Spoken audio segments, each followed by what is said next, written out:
Hey, y'all. Welcome to the Common Good Podcast. Happy I don't know, Doug, did anything happen over the weekend? Tuesday after Easter. Rob, we have long tried to raise awareness of the American people, not only of the importance of the common good, the value of chit-chat and social lubrication of how's the weather, not only the importance of caring about your neighbor and someone else, but the threat of Donald Trump as a threat to the planet and everyone who lives on it. We've had to live under the delusion of the American people will make the right choice on Election Day, and in my mind, they did not. And we are now seeing on April 7th what, praise be to God, will be another Taco Tuesday. Yep. When the current president of the United States chickens out from his many threats, that we'll get to in a minute,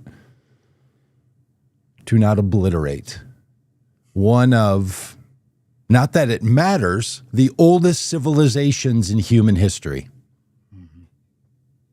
Because he's a man-child who's having a tantrum. So how's your Tuesday, Rob? What's happening? Before we get to all that, Doug, it's a little late. I realized that I made a tragic mistake. Okay, Job. We're from Curb Your Enthusiasm, or from Arrested Development. I went to the store on Saturday. All right. Did the normal grocery shopping at Aldi. They didn't have adequate Easter candy. So I stopped by the neighborhood market, the Walmart neighborhood market, on my way home from Aldi. And they were, putting out 4th of July stuff. Oh. For the Easter stuff like that. They moved on. Yeah. Oh, yeah. So I came home and, taking care of some stuff and putting the groceries away, and said to Vanessa, I gotta go back out. I gotta go out to Walmart and get some Easter candy. Doug, I forgot the Cadbury eggs. See, your lack of commitment to consuming that on Easter Day just lets it roam around in there as a general notion and idea. I totally forgot the Cadbury eggs. So, I bet you could pick one up at a Walgreens nearby. I bet they're going to have the discounted candy. Get it discounted now. Hey, again, in your family situation there, for whom are you buying candy? So we did a Easter basket for Whimsy, who's 11. Okay. We did an Easter basket for Ari, who's 22. Wow. And Sunday was incidentally also her birthday. Oh, there you go. And then we had an Easter egg hunt at church, and so I was unable, because we wait to the last minute on this stuff, was unable to purchase any pre-filled eggs. So I, ended up sitting on the back porch on Saturday evening doing the very holy work of filling up Easter eggs for the Easter egg hunt at church on Sunday morning. Well, that's nice of you, because you guys did Vintage Fellowship had your once a month gathering here on Easter. Yeah. How did it go? It was great. It was so nice. Vanessa spoke and just did a fantastic job. Really, the highlight for me was, she ended her sermon by talking about her Sunday school teacher or junior church teacher from when she was a kid, Miss Julianne, who used to serve the kids communion with goldfish and grape Kool-Aid, and asked the kids, who does Jesus love? And when they said Jesus loves me, then she would give them their communion, and how that contrasted greatly with the scary eat unto yourself, death and destruction if you eat unworthily, that was happening downstairs with the kids. It was gloriously, wonderful. Wow. affirmation of the Nice. value of each of the children. Well, So we served communion with goldfish and Wow. grape Kool-Aid Capri Wonderful. Sun packages. So good for you guys. yeah, You know, and and then what a I nice had- reminder, if I could editorialize on a very fine Easter service celebration story, that we live in a world where there are multiple versions of Christianity that are roaming all the time. Sometimes multiple versions in the same church building, Yeah, sometimes in the same country, sometimes inside of our same heads, sometimes in our same families. Lots of versions of this thing rolling around, which is going to kind of be the theme of our conversation today on the Tuesday after Easter for this country. Where do we want to start? Do we want to go chronological? Do we want to start with the absurdity and get some of that out of the way first? Where do we want to start? I think we need. I feel the need to start heavy, and but let's start on Sunday before we get to today. Okay. So I woke up Sunday morning and Easter Sunday, and I was doing my normal. I did my Wordle and did my scrolling and whatnot that I normally do, and then I noticed that some people had been sharing what seemed like a parody, Yes. or a satire, or a fake post from Donald Trump, and so I headed on over to Truth Social, hit the Truth Social app on my phone and opened it up. And lo and behold, there in black and white was Donald Trump's statement. Tuesday will be power plant day and bridge day, all wrapped up in one in Iran. There will be nothing like it. Can I say this on? Yes, you have to be able to say what the President of the United States has made in a professional, official statement as the president. Ban us if you want for quoting the president. Have your way, algorithm. Please Open the fucking straight, you crazy bastards, or you'll be living in hell. Just watch. Praise be to Allah, President Donald J. Trump. There it is. Doug, there are so many, and I took a screenshot of this, Mm-hmm. and I texted it to you, Mm-hmm. and you replied, "This isn't real." And so I took another screenshot showing my full screen of my phone, saying, "Oh yeah, this is real. I took this screenshot myself." Okay, this is bonkers on so many levels. One is the war crimes. It is illegal and against the Geneva Conventions to destroy civilian infrastructure in the midst of a war. Destroying the utilities, the power plants, and the bridges in Iran is essentially a war crime. It is not essentially, Yes. is a war crime. Because specifically targeting civilians as an act of military aggression when there is not a required military outcome and negotiation for you should surrender doesn't count. Yeah. By the way, the United States dropping nuclear weapons on 2 Japanese cities, killing civilians, is a war crime by this definition. Our country has been unwilling to deal with it. We're going to have to look at it now that you cannot target civilian casualties as the motivator for your military actions. But go on to Iran if we could. And then he calls on Iran to open the Strait of Hormuz, which he refers to as the fucking strait. I like how he left the G off. It's a southern slang, kind of the fucking strait.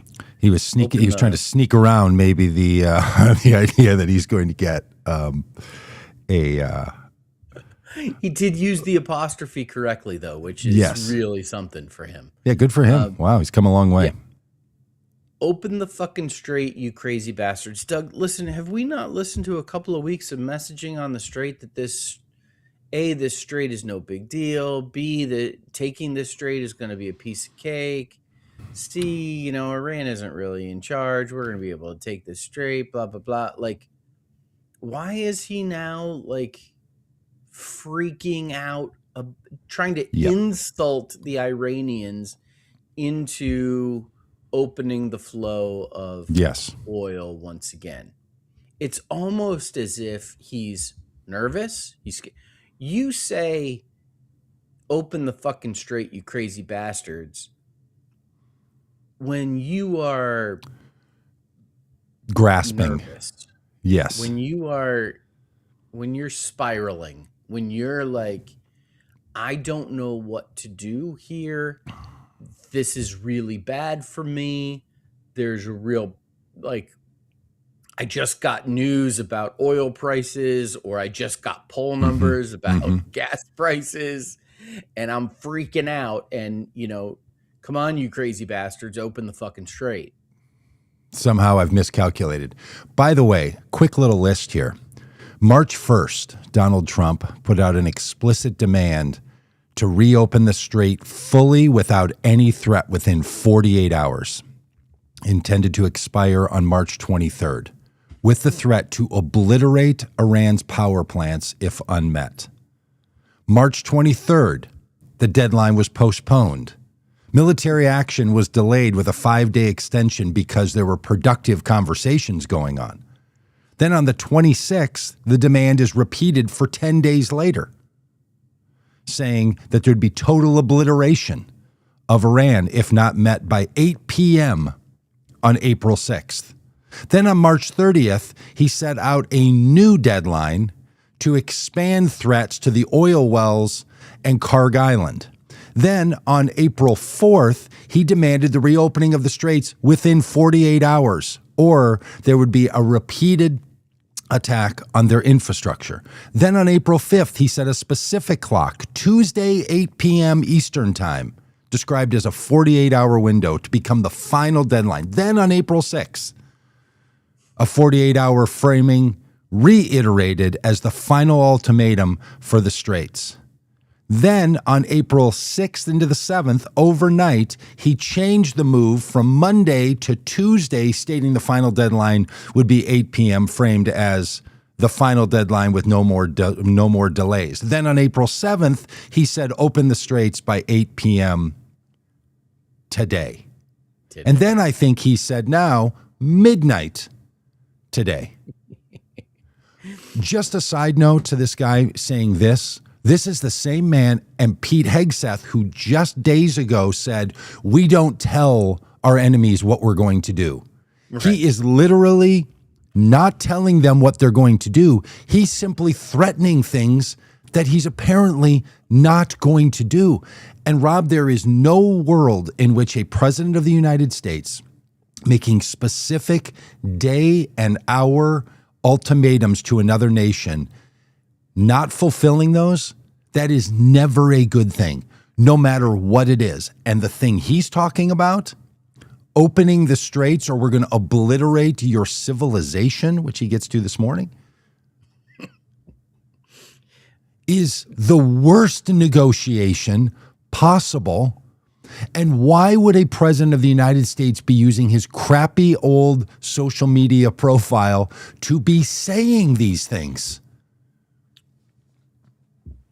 And you know what? The military is not going to allow him to just start obliterating the infrastructure of Iran. I'm not so sure about that. No, well, you very well could be right. Yeah. Okay. Do you want to get back to the? Do you want to keep working? Can we?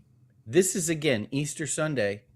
The president of the United States being, very interfaith, very ecumenical, very tolerant and open-minded on Easter Sunday, Resurrection Sunday, the Sunday in which we commemorate the resurrection of our Lord and Savior Jesus Christ. Donald Trump says, praise be to Allah. Praise be to Allah.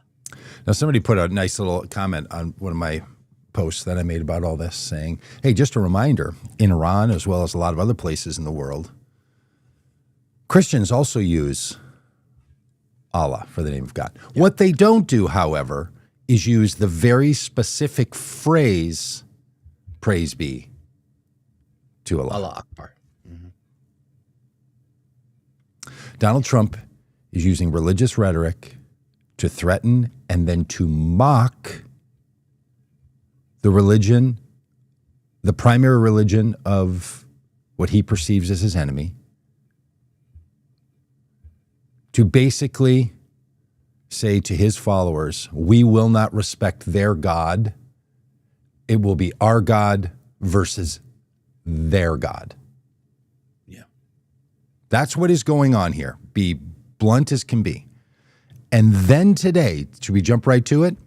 Oh. Donald Trump today posts this. A whole civilization will die tonight, never to be brought back again.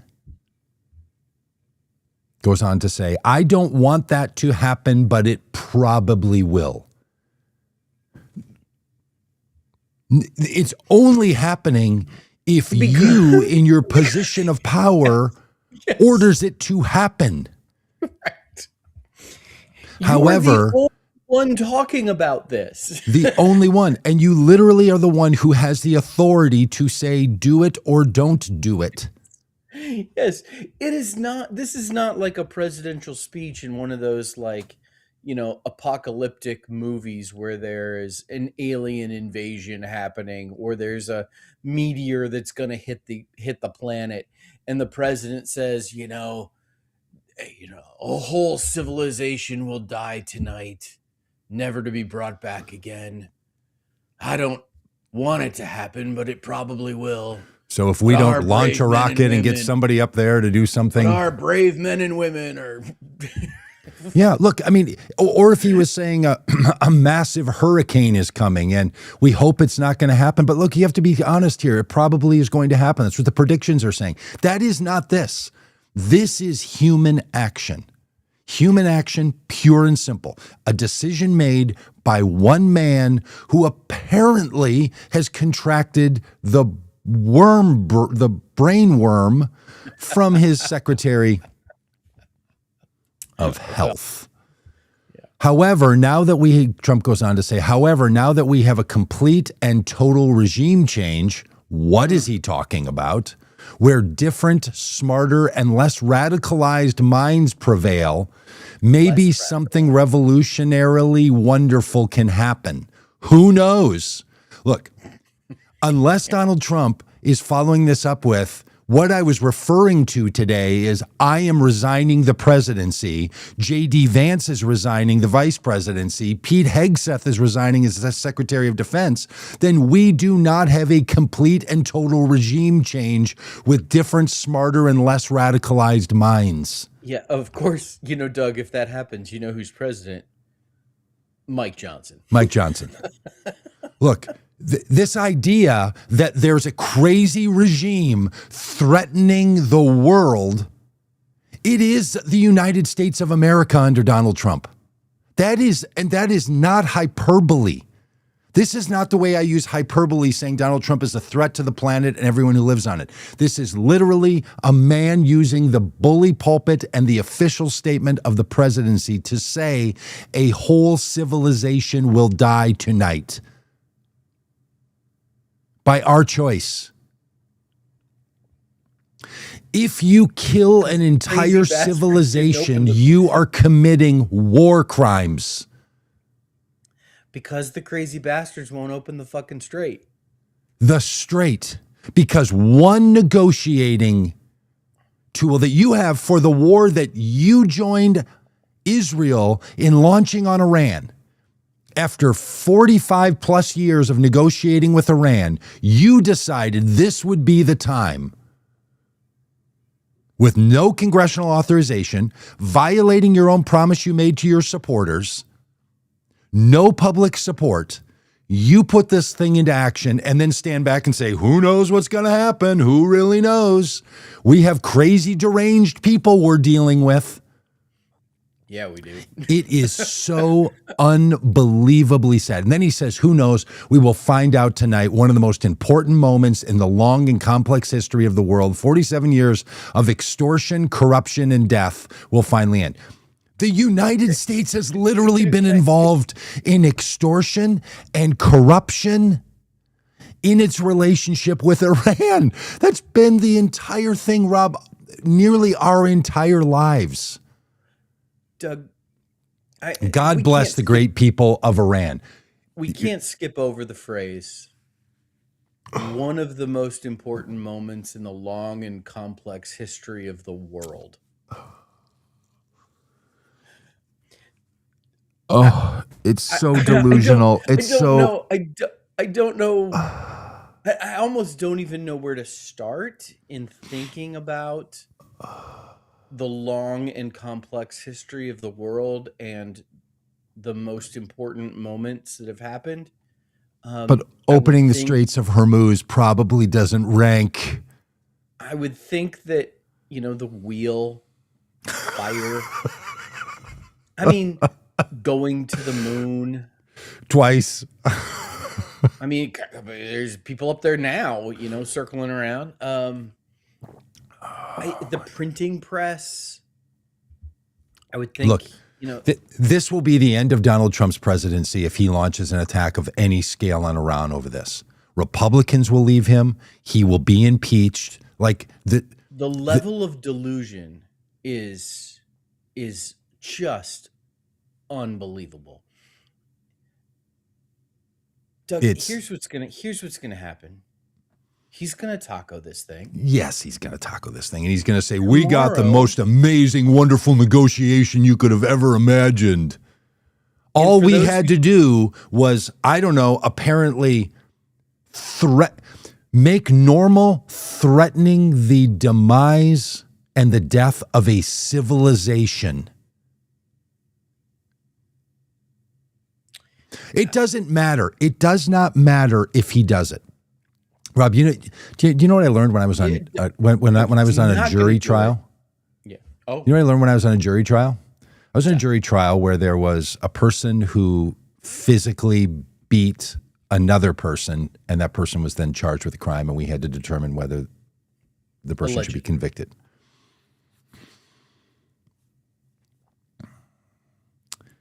There's a difference between assault and battery, which you hear, assault and battery. They were charged with, convicted of assault and battery, like some random day around Easter and a Cadbury egg. Like they just go together.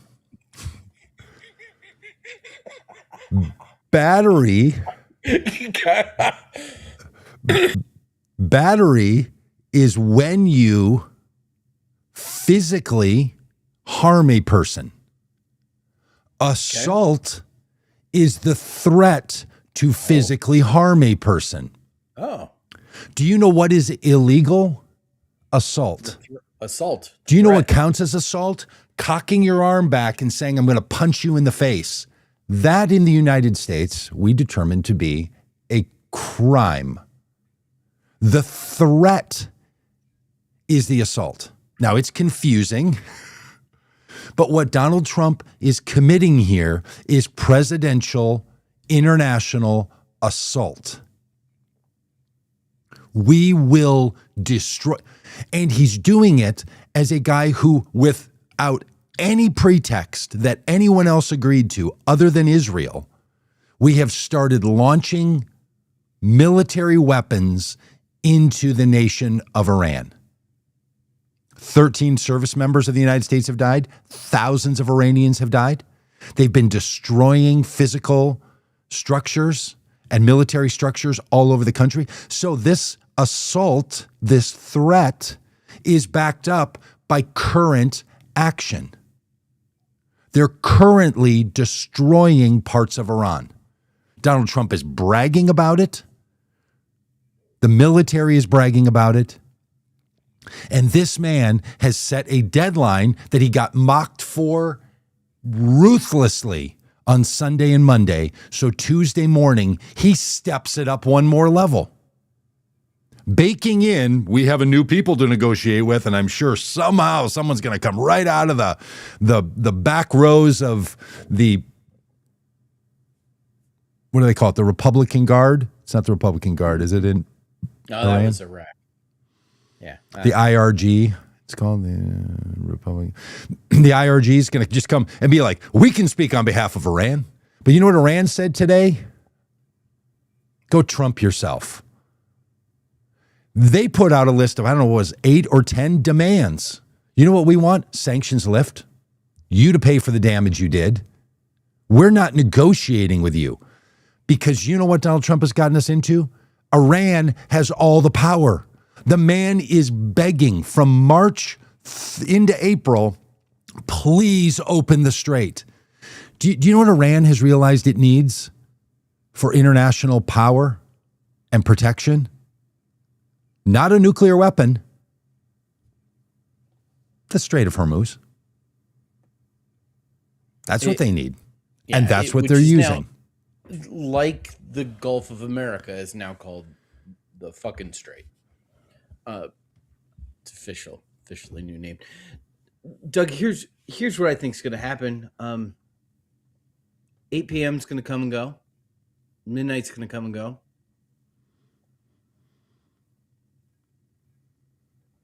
Tomorrow's going to be another day. Like that's the bonkers thing about this is I don't want him to follow through with these threats, obviously. But he never does. He doesn't. It's like this is yes. And it's so bad for the country, man. It's so bad. Ridiculous. Yes, it is. It's terrible because it works everybody up, the anxiety that it's just it now, if he does it because somehow Pete Hegseth or Benjamin Netanyahu convinces him, we need you to do our work. Yeah. Okay, a couple of responses. Marjorie Taylor Greene. Get a load of this screen full of white. Here's her long post on the left side of the screen if you're looking at it, and I pulled out a couple of parts that I thought were particularly notable. This is on Easter. The former Congresswoman Marjorie Taylor Greene is now the title of her Twitter account, which, Rob, I didn't know you just got to keep using. I'm the former Congresswoman. I think you should say future Congressman from Arkansas, Robb Ryerse. I mean, on Easter morning, she writes, this is what President Trump posted. Everyone in his administration that claims to be Christian needs to fall on their knees and beg forgiveness from God and stop worshiping the president and intervene in Trump's madness, she writes. Then she writes a bunch of other things that people can look up for themselves. I thought this was important. She finishes by writing, our president is not a Christian, and his words and actions should not be supported by Christians. Christians in the administration should be pursuing peace, urging the president to make peace, not escalating war that is hurting people. This, not what we promised the American people when they overwhelmingly voted in 2024. I know I was there more than most. This is not making America great again. This is evil. Look, when Marjorie Taylor Greene is now calling the president evil, calling Christians in the administration to rise up against him, and declaring flat out, this man is not Christian, the faithful have left Donald Trump. Not all of them, but you don't get literally more like Christian nationalist faithful than the likes of Marjorie Taylor Greene. I mean, there might be some who match her. She might not be the mostest. There might be someone standing right next to her in the first place line. But this is her whole thing. And here, Marjorie Taylor Greene What do you think Says something, bothered Rob, you? that you and I wouldn't even say. I would not say Donald Trump is not a Christian. I would say Christians have done really horrible things. And if Donald Trump claims himself to be a Christian, then he's a Christian. Now, here's the funny thing. I've never heard him claim that. I've heard him say, I'm not sure I'm going to heaven. I've heard him say, you people, yeah, talking about Christians. I've never asked for forgiveness.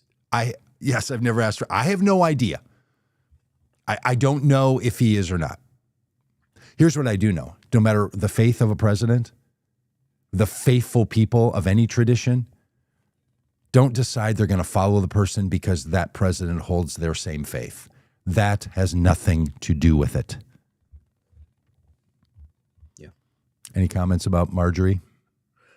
I'm just curious what set her off. Was it the bad words? Was it the mention of Allah? Was it, was it the war itself? I mean, or some combination of all of them. I had the chance to read Donald Trump's Easter message to a Trump supporter in my family, and the response I got was, "Oh, well." You're saying you read this post that Donald Trump made, Yes, and yes. you wrote it to you shared it with somebody, and their response was, "Oh,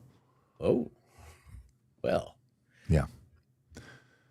Look, I suggest that people, they could take this screen, take a screenshot right now, however you're watching this, or go look it up online, share it with your Trump supporting friends, and just say, "Hey, is this what you think?" I did the same thing to a member of my family, and she wrote back and said, "This is very disturbing."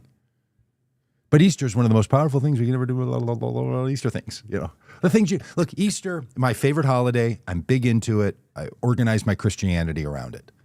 It is primarily a messaging story. Yeah. Easter. It is a good news. It is a gospel proclamation story. What we proclaim on Easter is a big deal. Can I show you what Tucker Carlson said? Oh, yeah. This will be in the Rob needs to respond to Tucker. I've not seen this. I'm not proud to say this. A little shameful. You hate watch Tucker Carlson? I'm starting to really like him. Wow. I don't agree with him. There are many people that I agree with that I don't like. There are many people I don't agree with that I do like. Names. There are some people who I like and I agree with. They don't have to go together. It's not the point. Yeah. I'm starting to like Tucker Carlson's professional vibe on his YouTube channel and all the rest. It helps a lot because he's so against this war. He's so against Trump right now. It's really, there's a flavor profile in there I find appealing. But his demeanor is not the cackling, shrieking thing that he has been known for in my mind. Nobody take that as an encouragement to go watch Tucker Carlson. I'm just saying, to me, something's happened with this guy, and I find him more, I guess it'd be like compelling. A band that you're like, I didn't really like that band. I don't really like that band, but that album, Rattle and Hum, yeah, Joshua Tree, mm-hmm. You know what I'm saying? Like you don't have to be into the band to be like, I'll turn this one up. That's where I am in my discomfort of liking Tucker Carlson right now. All right, get a load of this. Like it. Open the effing straight. How dare you speak that way on Easter morning to the country? Who do you think you are? You're tweeting out the F word on Easter morning? You'll be living in hell, as if hell is a place. Hell is a condition, and this is an example of that condition. Just watch. Praise be to Allah. You're mocking the religion of Iran. Okay. If you seek a religious war, that's a good idea. The message of all faith At the biggest picture level is the message in our Bible, which is you are not God. And only if you think you are do you talk this way. This is a mockery not just of Islam, it's a mockery of Christianity. To send out a tweet with the F word on Easter morning promising the murder of civilians and then saying praise be to Allah without explaining any of it, you are mocking me and every other Christian because we're Christians. We can't support that.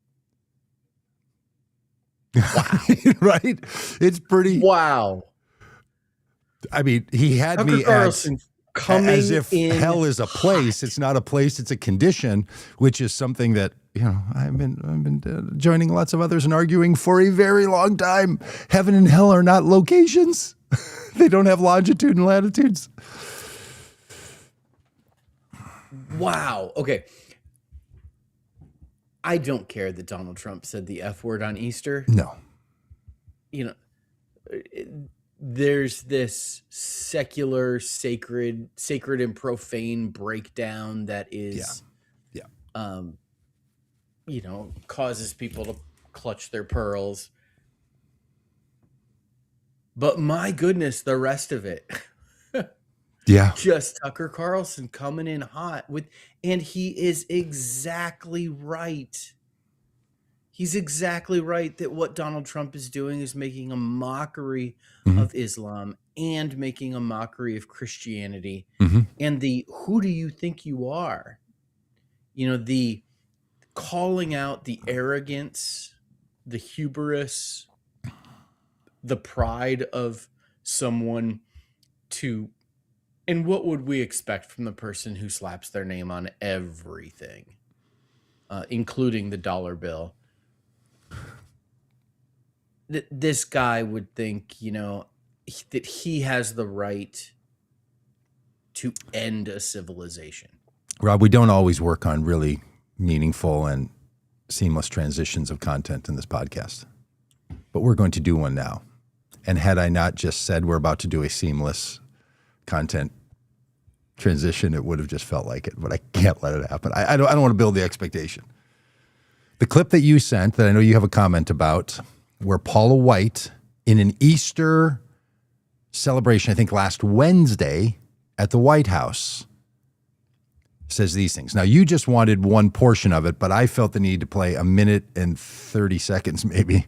So this is a minute and 30 seconds of the person who's the current head of the White House Office of Faith, speaking in an event at the White House to faith leaders and to Donald Trump. This is Paula White. This is sort of the other side of the delusion creating machine around Donald Trump. So if Marjorie Taylor Greene is on one side, Tucker Carlson, for the "we're support Donald Trump, you should vote for him." This other crowd over here, last Wednesday at least, Pastor Jeffries is in the photo. I think Franklin Graham is in the photo. Franklin Graham. It looked like a Catholic priest Ralph of some Reed. kind. Oh, Ralph Reed? Yeah. I didn't notice Ralph Reed. Yep. Hi, Peggy. You're not too late for this nonsense. Peggy's popped in on the chat and said, "How late am I?" Hi, Peggy. You're just in time. All right, here we go. This is Paula White. And keep in mind, we just heard Tucker Carlson remind the President of the United States that he's not God, that he ought to have maybe a little humility and a little decorum and respect. And in comparison to that, here's Donald Trump's spiritual advisor, Paula White. The heart of God for all of us, that we are thankful for the greatest champion of faith that we've ever seen in a president. And we honor you because of your bold, unwavering conviction and stand for religious liberty here in America and around the world. And you recognize the power and the name of Jesus Christ. I remember when we told our first briefing, you can now pray again and worship again. They begin to shout and praise and say, "Thank you, Lord," and sing in their highest ways. For your unwavering recognition that the strength of a nation is through Almighty God. And you have not backed away from any of this. Thank you for allowing me to serve you, to serve people of faith, and to serve the American people. I've heard many people take credit for you being here, or for some of your victories, and for being in the sacred office of the president. But the truth of it is you're here because of God and because of you.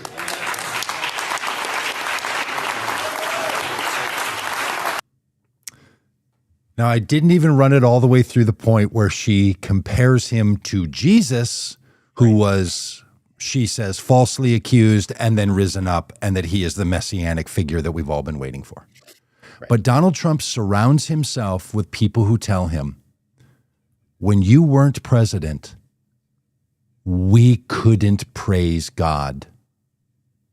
And now that you are, we can.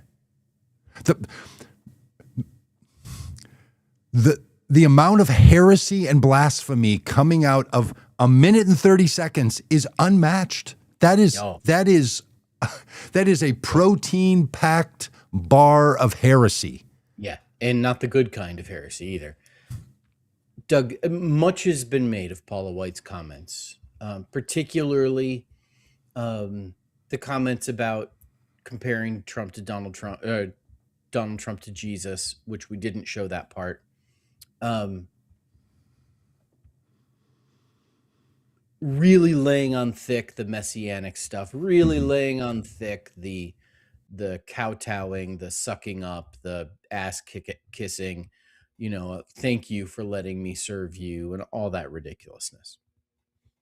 Doug, I think the most significant thing that Paula White said was a little phrase that got snuck in there that if you're not listening carefully, maybe you missed. But Paula White, as she's talking about how Trump and God are the only ones who deserve credit for his victories, one of the victories that she mentions is him returning to the sacred office of the president. Sacred Doug, office. it ought to be deeply disconcerting for anyone to hear the phrase, the sacred office of the presidency. The presidency is not a sacred office. In Paula White's worldview, in this Christian nationalist approach, the presidency is a position that is appointed and anointed by God. It is, on par with having a divine commission to be the king, Right. having, a divine calling to be in the priesthood. To call the presidency of the United States of America a sacred office is to imbue upon it a level of divine mandate that is completely no wonder Donald Trump thinks that he has the authority to wipe a civilization off the map. No wonder Donald Trump thinks he can commit war crimes with impunity. He is in the sacred office of the presidency. He is the servant of God to do God's will on the planet, to dole out blessings and punishments as he sees fit. Friends, people, folks, Countrymen, lend me your ear. The presidency is not a sacred office. It is a civil responsibility.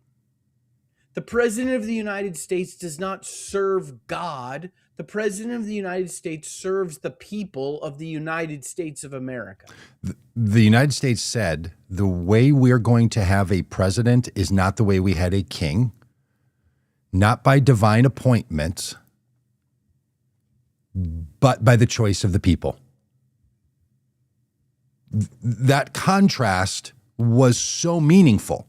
They were trying to say in the most clear terms, our president is not chosen by God.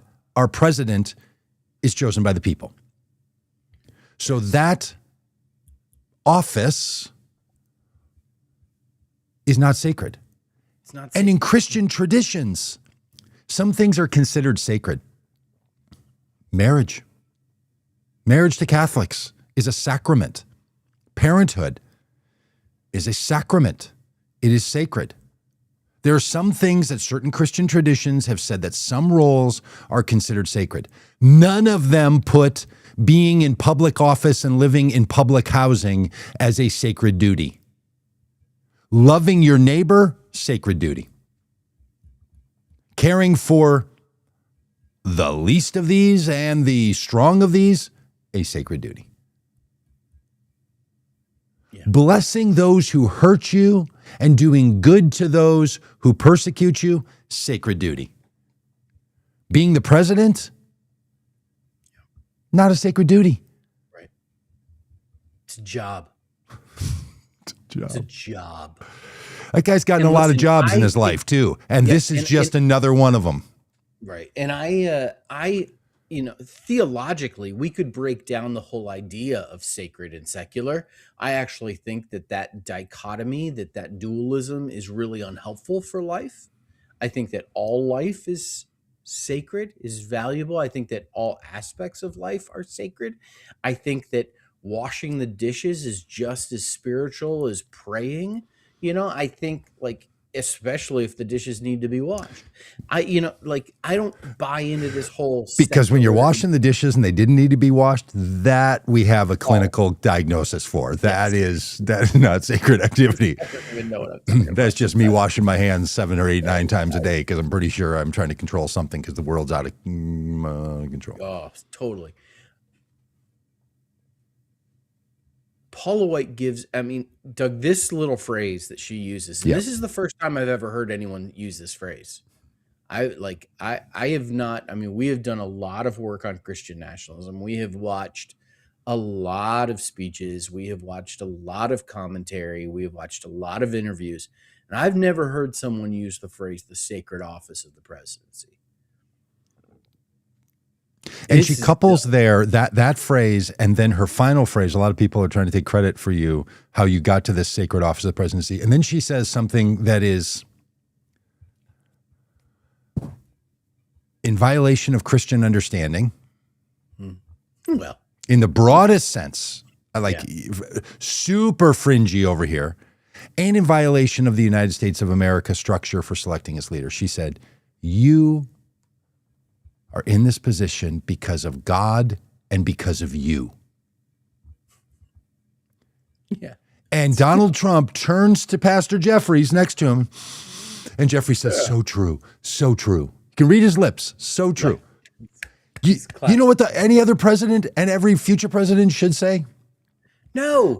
It's the people who have elected me, of the people, by the people, for the people. And he should say, anything I have that God has given me is an act of grace.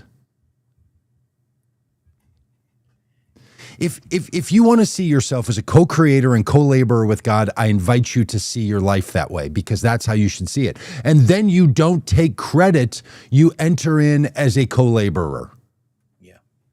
You don't stand there and be, oh, this is so wonderful, the office. And because this is a guy, by the way, who talked about the other person that had the job 24 months ago as if that was just nothing of any God value at all.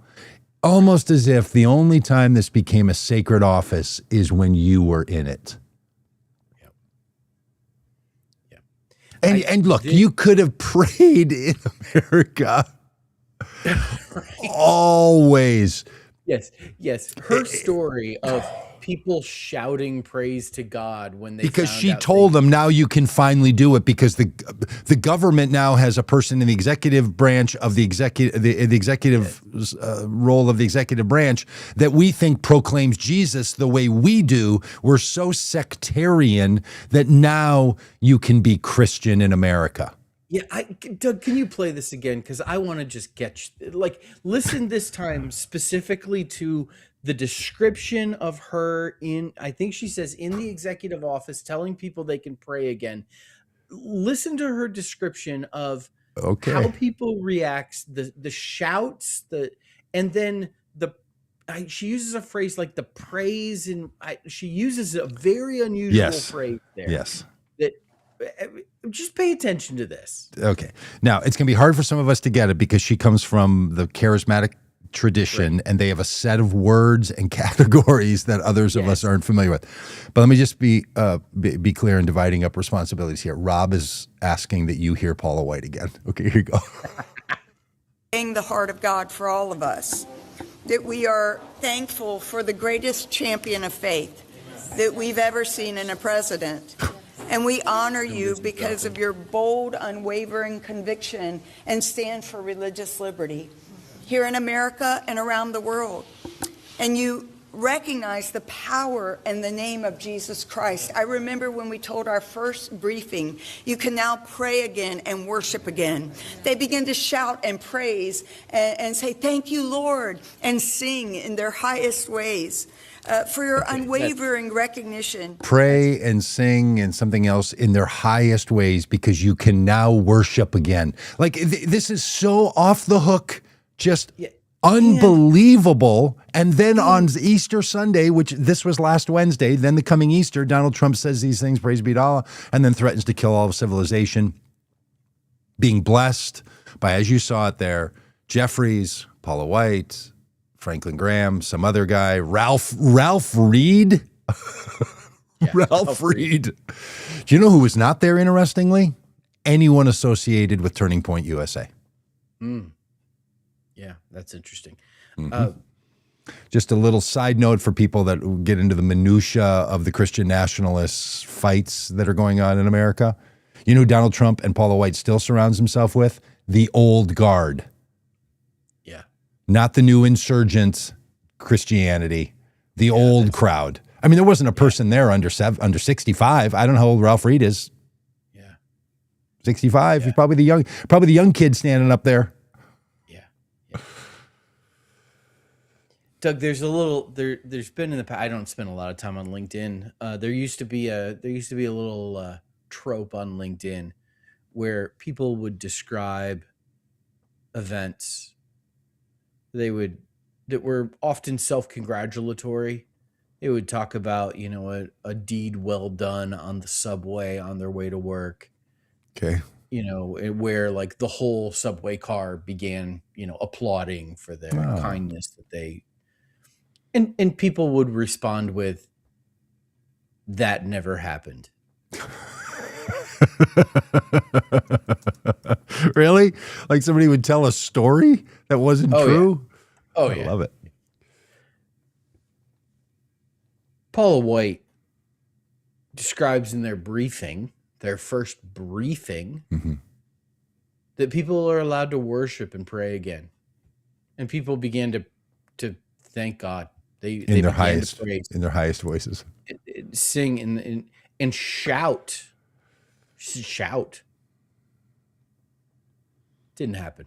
You can now worship again in America. We've been set free, like Daniel released from the lion's den. No one in the White House shouted. Well, I think she's talking about her briefing with the White House Office of Faith with all the religious leaders. I think that's what she's describing. None of them shouted. I don't think she's got Stephen Miller in there and the cabinet secretaries and like, hey, cabinet, you can worship again. Doug, we got to go from the ridiculous to the sublime to the ridiculous. All right. I'm not quite sure I know. No. What it means. Are we going actual Easter bunny, or are we going kids looking for the remnants of the Easter bunny? Have you seen either of these clips?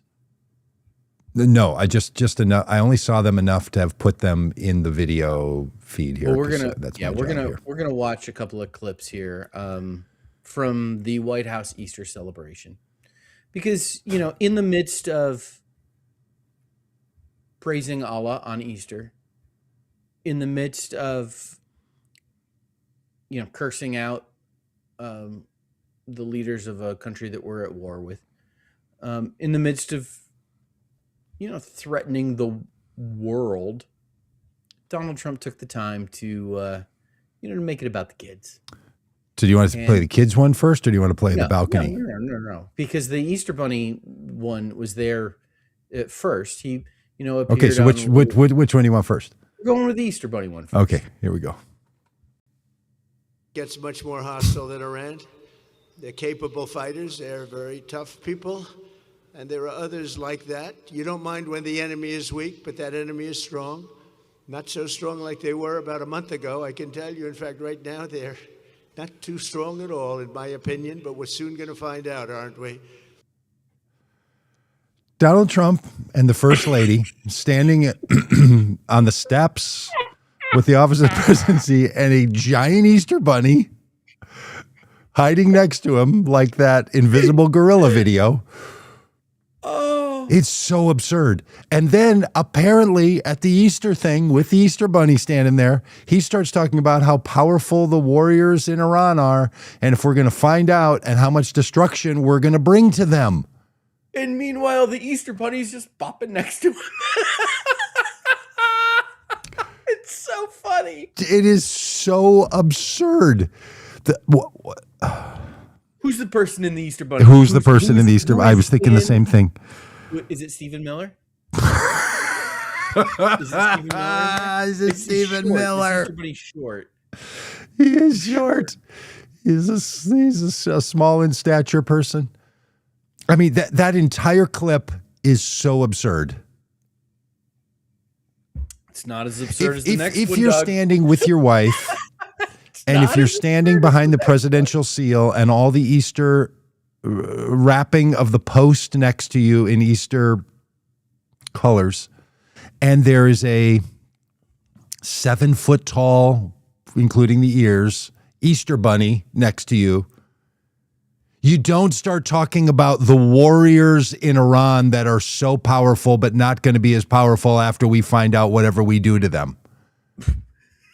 Read the frickin' room.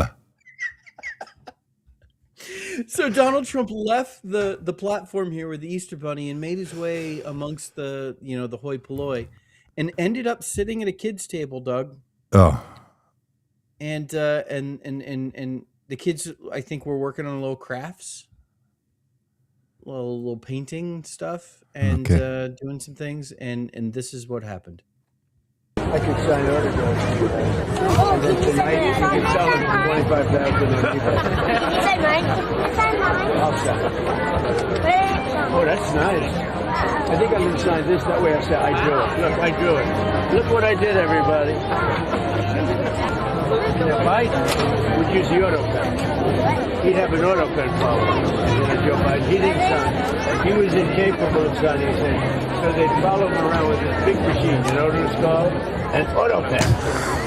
And they'd have the auto pen signed for it. He'd take the paper, hand it to his guys, sign it with an auto pen, give it back. Not too good, right? Okay, that there's is so insane. And I had not seen that. here that are absolutely bonkers. One, telling the kids they can sell his autograph on eBay for $25,000. Two, taking credit for a kid's piece of art. Like, here, I'm going to sign it so people will think I drew. Look, I drew this. And then read the auto pen. Then he goes into a tirade about the auto pen. Oh, The man is not well. I mean, oh, it's so funny. he's just talking to children and has to run the same shtick. I mean, just think about how sad this would be. If this was your grandfather and you're like, Pappy, you're now sitting with the kids. Don't bring up the stuff about the war that you're about to unleash. Pappy, don't bring up your old arguments about the guy who had the job before you. Just talk to the kids. Pappy, don't tell the children that what they should do is take their artwork that they're just having a good time doing and they should commodify it and sell it, kids, on eBay. eBay, kids. You should sell it. And Pappy, your own joke about you didn't do the artwork that you want to take credit for. Pappy, do you remember when you sent a piece of art to Jeffrey Epstein your pedophile buddy. We know what your artwork looks like, Pappy. The kid's a better artist than you are. That's what you would say to your grandfather if he was behaving like this. And apparently Fox News was running it live. Yep. Hey, happy This Easter. is just however long, let me look. This is just 39 seconds of one moment of Donald Trump's day. The rest of the day is filled with this same unbelievable nonsense. Right? You think we're just catching the exact moment of a misspeak? No. Nope. Surrounded by Going on people all- telling him he is God's chosen one in a sacred position, babbling about the same looping story caught in his head. Iran, they're warriors. Joe Biden auto pen. My artwork. Sell my signature. They're children.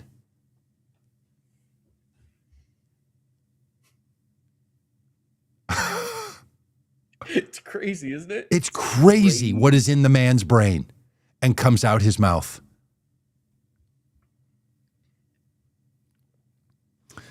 Listen, Congress needs And to again, step in. 75 million Americans knew this about the man and still said, yeah, let's have him. It is shocking. Friends, It is. get to your friends, family. Do not let up. Paula White will become a Marjorie Taylor Greene. Paula White will put Like out it. Open a the Tucker effing Carlson straight. How dare you speak that way on Easter morning to the country? Who do you think? post at some point. This Donald Trump is the great example in America today of the someday we will all have been against this. Yep. And if in the next 12 hours he somehow doesn't chicken out of his own threats again and unleashes war crime activity from our military, we need to be prepared in this country to take to the streets and to ask members of Congress to remove the authority that this president has. Yes. The very fact that he's made these threats on this day, he has made the threat. If now he acts on it, he has already said what the motivator is. Not military objectives, not our troops are in danger, we had to take out this power plant, we had to take out this bridge. Nope. The death of a civilization. Look, you should not need the Geneva Convention and the conventions of war to tell you that this kind of a threat is in and of itself a problem. Yeah. And if you think it is fourth degree level of chess that he's doing in negotiation, this is not how you negotiate. Yep. You do not threaten. Rob, can you think of any nation whose stated objective is to kill a civilization? I cannot think of one where the point was to kill a civilization.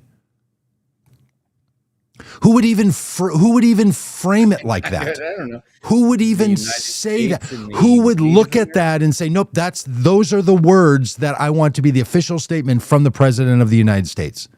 Yeah, could be A the whole United civilization will die tonight. States, would be the United States with Native Americans, indigenous people. Even in that case, when civilizations were threatened and death came, they didn't say the point is we will kill your civilization unless you do what we want. Right. No one. Yeah. Doug, I think what I'm hearing from you today is that maybe Donald Trump is not competent to be president of the United States.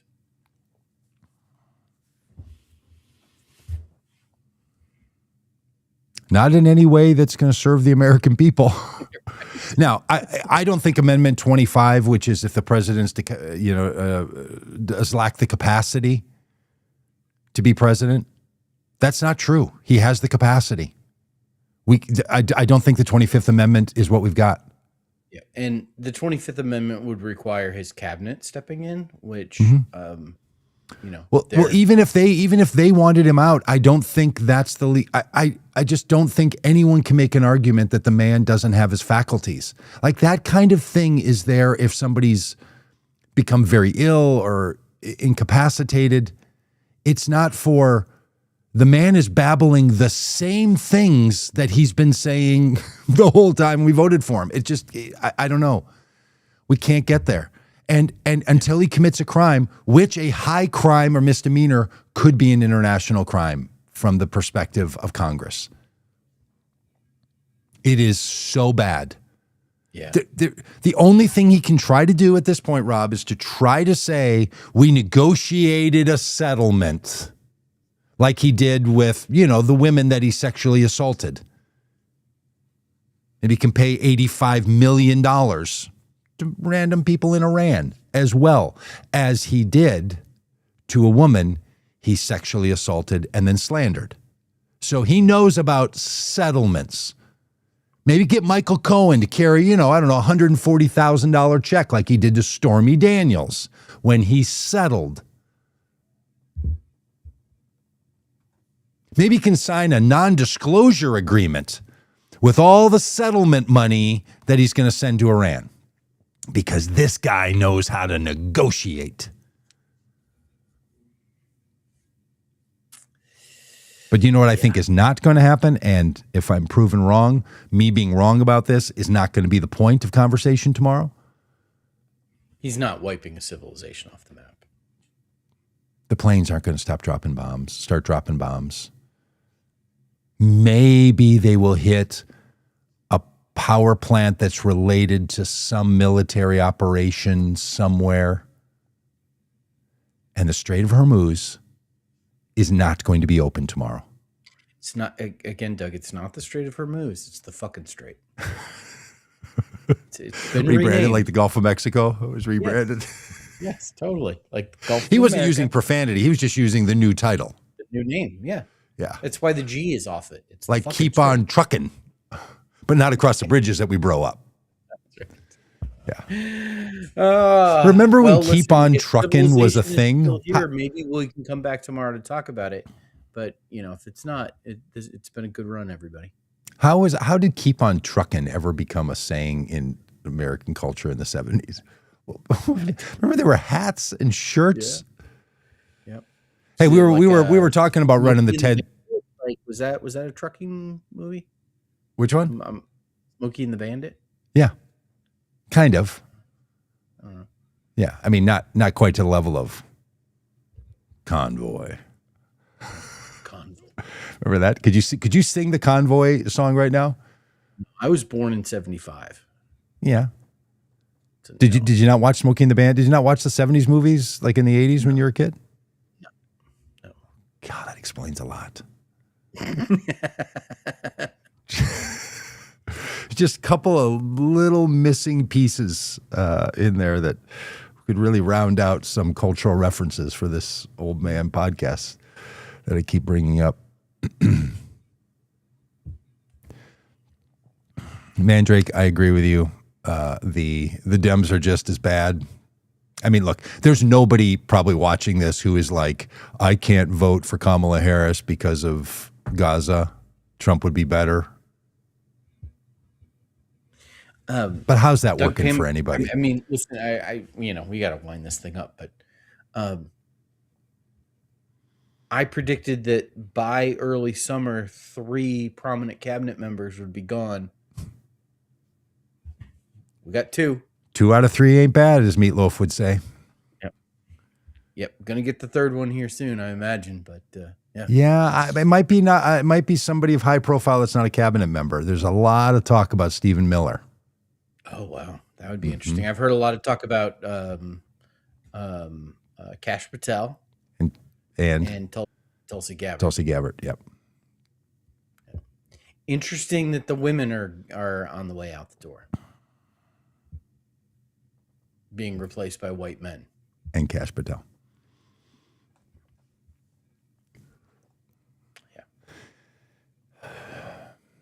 All right. Hey, thanks everybody for being along on the ride today. To the people in Iran, we're going to keep on trucking. God bless you from the threat of the United States of America. To the people of Iran, may you be free from the American bombs and military aggression. To the people of Iran, may you and may we all be free of this raging madman. Sooner than January of 2028. Vote common good, everybody.